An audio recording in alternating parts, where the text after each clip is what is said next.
filming the second episode of Kohkom's house. Let's go in and see if Kohkom's home.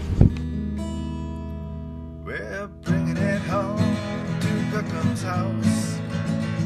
You'll be healthier and happier in Kohkom's house. Kids will laugh more and more in Kohkom's house.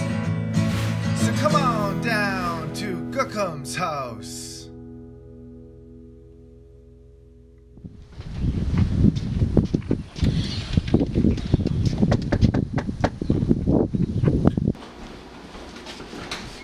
Good morning, Lillian. How are you? I'm good, Leon. Come in.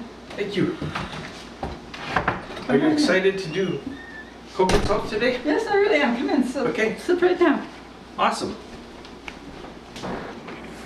Joining us today is Gail Lawler from Indigenous Clean Energy, and she's going to help us go through your house and guide us along the way.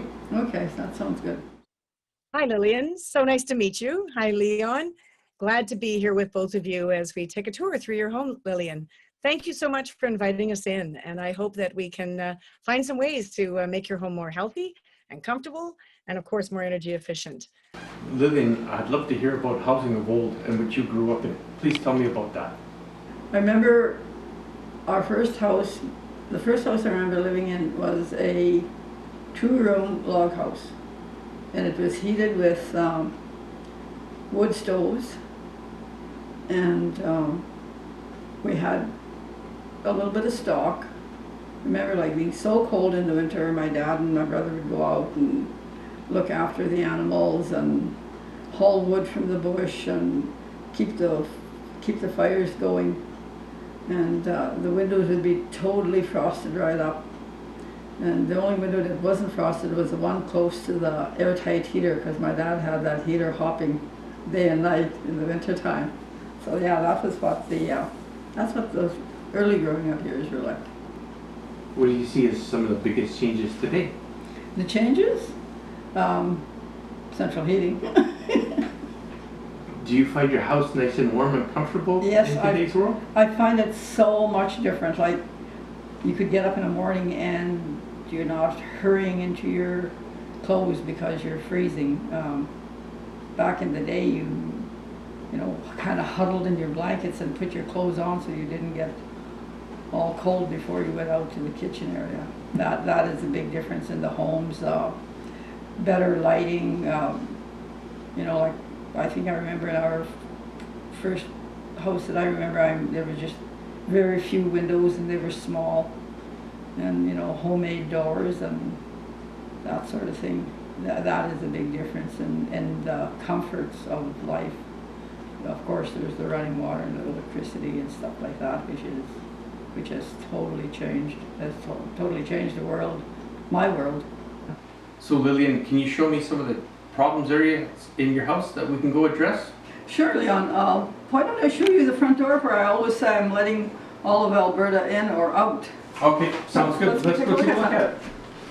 One of the ways that we see the air in all of Alberta coming through that door is when we can see light coming around it. So checking for light coming through the door is a great way to know whether the weather stripping needs to be replaced, or maybe sometimes it just needs to be adjusted. I see we need to bring the door in, tighten it up, and do something about the gaps in the weather stripping. So Yeah, and the black tape there is to keep the molds out. exactly. So it does look like some weather stripping to be replaced on that door then. So before we put the new weather stripping on, I'm going to make sure the door is really good and tight inside the jam space that we have here, and everything will sit nice and tight.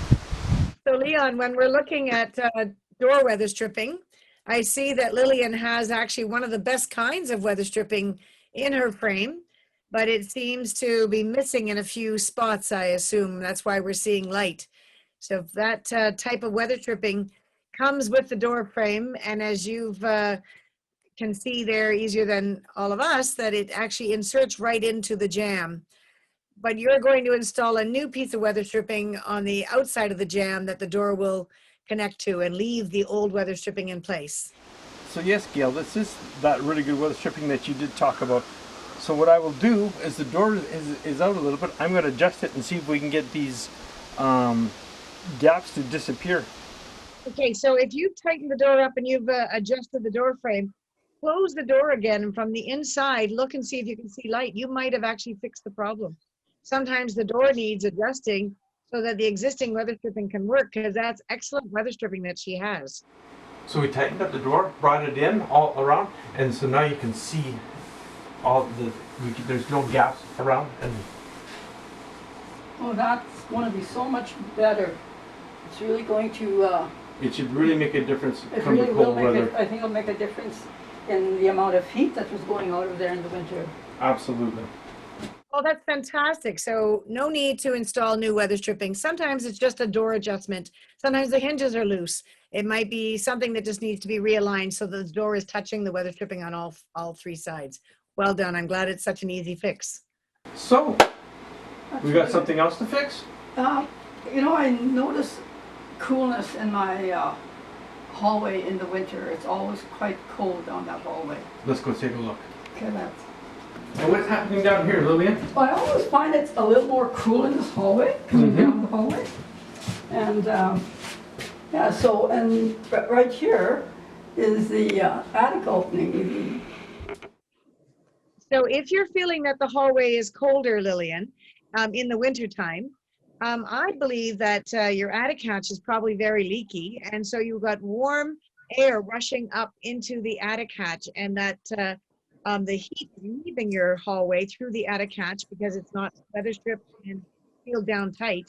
And if that hot air can leave, then cold air can come in at other parts of the house, and you might be feeling the draft or the coldness because of that movement called stack effect.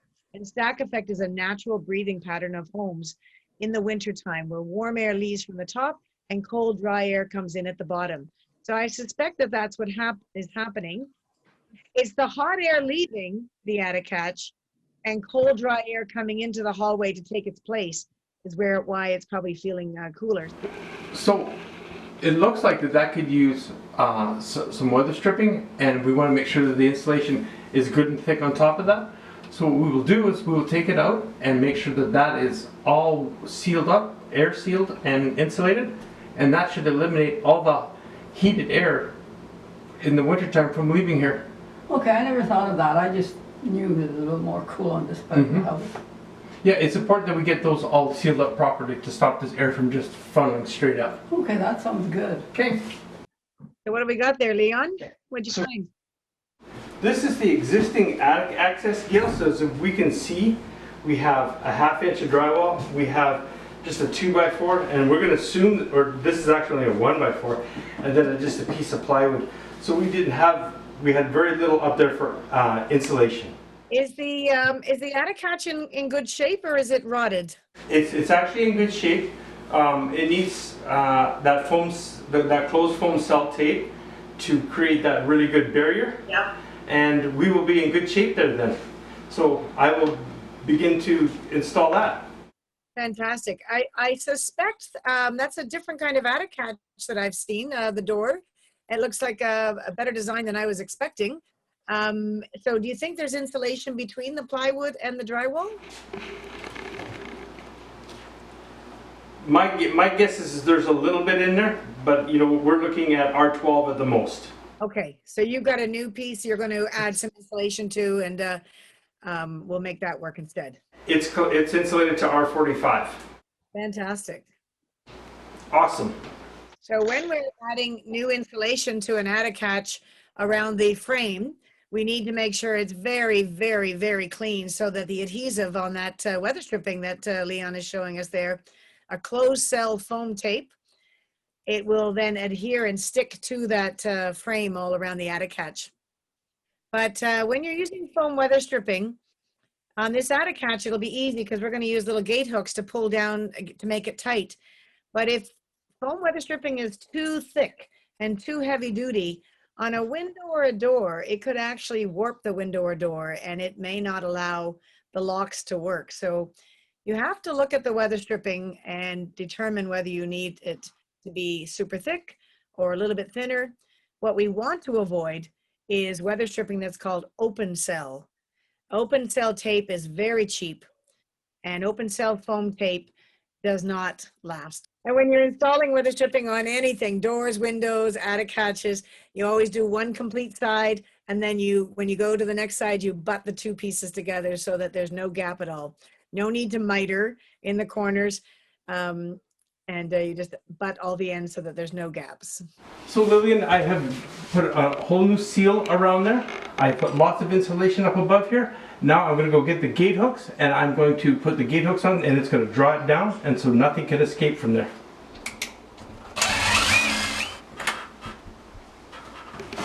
There, that's fitting in there really good and tight. That has snugged up both sides there really good. That will really hold that attic access down.